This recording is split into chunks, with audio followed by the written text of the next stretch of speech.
இயேசுவில் அன்புமிக்க சகோதர சகோதரிகளே, தவக்கால சிந்தனைகளில் இந்த 11ஆம் நாளில் உங்களை சந்திப்பதில் பெரும் மகிழ்ச்சி.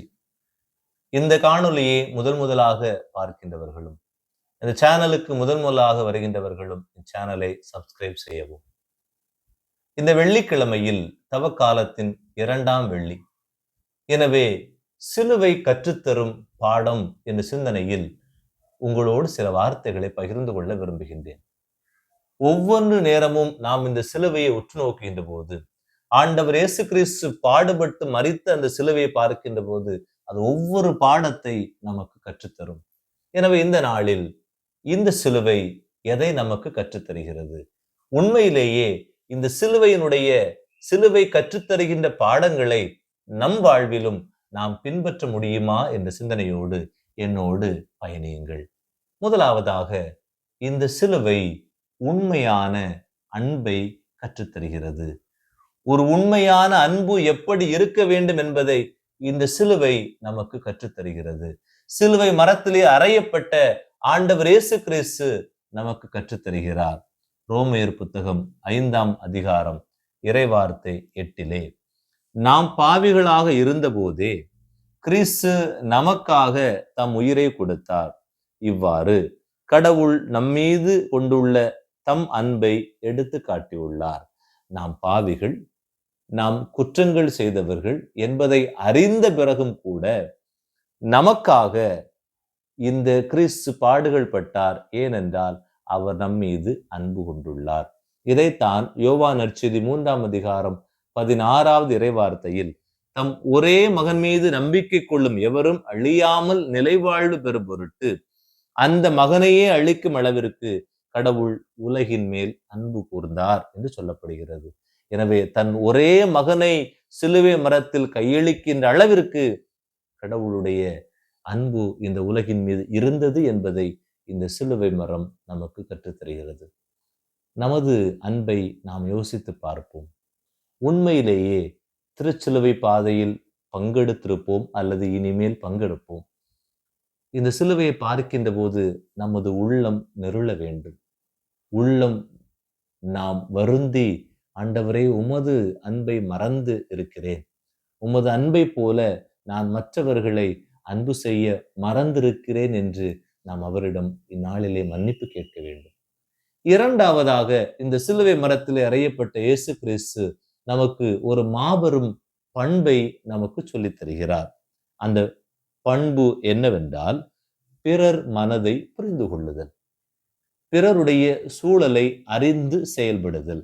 லூக்கா நற்செய்தி 23ஆம் அதிகாரம் இறை வார்த்தைகள் 42, 43, இயேசுவே நீர் ஆட்சி உரிமை பெற்று வரும்போது என்னை நினைவில் கொள்ளும் என்றான். அதற்கு இயேசு அவனிடம், நீர் இன்று என்னோடு பேரின்ப வீட்டில் இருப்பீர் என உறுதியாக உமக்கு சொல்கிறேன் என்றார்.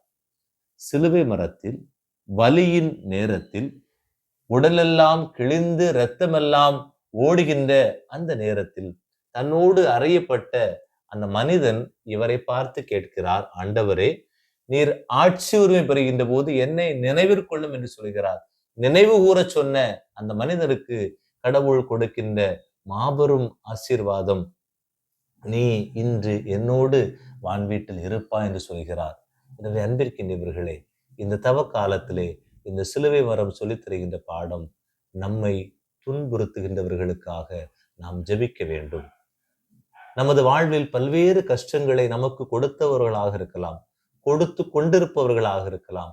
அவர்களுக்காக நாம் இந்த நாளிலே ஜெபிக்க வேண்டும் என்பதை இறைவன் நமக்கு விளக்குகிறார்.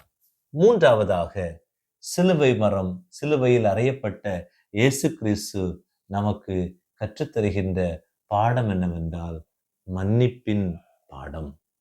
ஒருவன் மற்றவரை மன்னிக்க வேண்டும் என்பதை அவர் சொல்லித் தருகிறார்.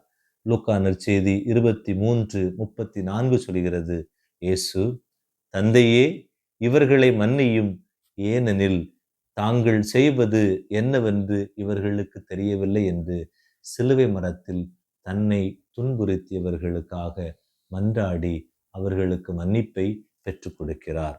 1 யோவான் புத்தகம் 2ஆம் அதிகாரம் 2வது இறைவார்த்தை சொல்கிறது, நம் பாவங்களுக்கு கழுவாய் அவரே.